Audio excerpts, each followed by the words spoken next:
ఇవాళ ఏ మతమైనా, ఏ కులమైనా, ఏ వ్యక్తి అయినా, ఏ వర్గమైనా అందరికీ మనస్సు అనేది ఒకటి ఉంటుంది, మనస్సాక్షి అనేది ఒకటి ఉంటుంది. ఆ మనస్సాక్షి ప్రకారం ఆలోచన చేసుకుంటే ఆ సాక్షే భగవత్ స్వరూపం. అది మనల్ని ఉట్టిపోనిది. ఒక తప్పుగా చేస్తే, దేవుడికి అపచారం చేస్తే, అపఖ్యాతి తీసుకొస్తే తప్పు అది ఊరికిపోదు. ఇవాళ కాకపోతే రేపైనా దాని శిక్ష అనుభవించవలసిందే. దయచేసి ఇంతటితో ఇది ఆపండి. మీకు చేతనైతే దాని మీద ఎంక్వైరీ చేయండి. మీకు చిత్తశుద్ధి ఉంటే ఎంక్వైరీలు జరిపించండి. దాని మీద వాస్తవాలు తీసుకురండి. అప్పుడు మాట్లాడండి. అంతవరకు కూడా పత్రికలు కానీ, పత్రికాధిపతులు కానీ రిక్వెస్ట్ చేస్తున్నాను, రాజకీయ పార్టీలు రిక్వెస్ట్ చేస్తున్నాను, దీనికి ఇంతటితో పరిసమాప్తం పెట్టండి. పెట్టి ఎంక్వైరీ చేసి అప్పుడు వాస్తవాలతో శిక్షించండి. మీరు శిక్షించకపోయినా దేవుడు శిక్షిస్తాడు రేపు తప్పు అయితే. నాకు ఇది అర్థం అవట్లే. సాక్షాత్తు ముఖ్యమంత్రి వచ్చి ఆ మాట చెప్తారు, వారి తాలూకా ఈవో గారు వచ్చి ఇంకో మాట చెప్తారు. ఈవో గారు ఏం చెప్తున్నారు?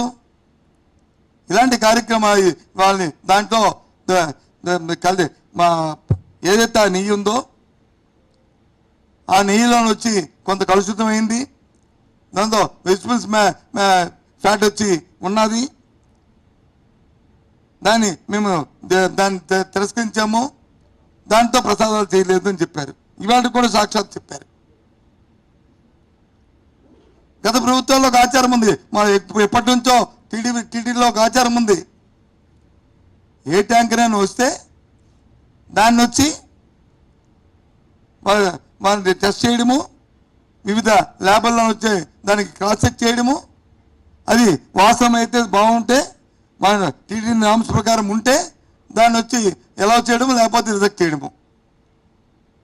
రిజెక్ట్ చేయడం కానీ మోతాదుకి మించి వస్తే దాని మీద వచ్చి వాళ్ళ మీద శాఖాపరమైన చర్యలు తీసుకోవడము, నిబంధనల ప్రకారం చేయడం అనేది పోయి మరి పురపరాలకు పోతే ఇంకా మళ్ళీ అది బాగోదు. ఇది కదా అనుమతి వస్తుందే. జగన్మోహన్ గారి ప్రభుత్వంలోనూ 18 ట్యాంకర్లు రిజెక్ట్ చేశారు.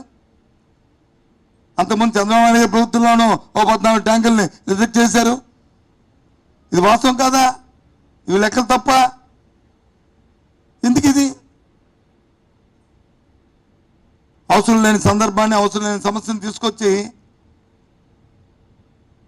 ఈ రకంగా ప్రజల మనోభావాలతోని, ఎందుకంటే ప్రపంచంలోనే మన శ్రీవారికి మన సాక్షాత్తు వెంకటేశ్వర స్వామికి ఉన్న ఆదరణ, ఆయన మీద ఉన్న భక్తి, ఆయనకున్న భక్తులు, మరి ఎవరికి ఏ ఒక్క మతంలో కానీ ఏ ఒక్క దేని లేదు చెప్పుకోవడానికి మనందరం కూడా గర్వపడుతున్నాం. ఆ నమ్మకానికి మనందరం కూడా తలవంచవలసిందే. అటువంటి దేవుడి మీద, దైవ ప్రసాదం మీద ఇలాంటి చర్చ జరగడం అనేది చాలా బాధ అనిపిస్తుంది.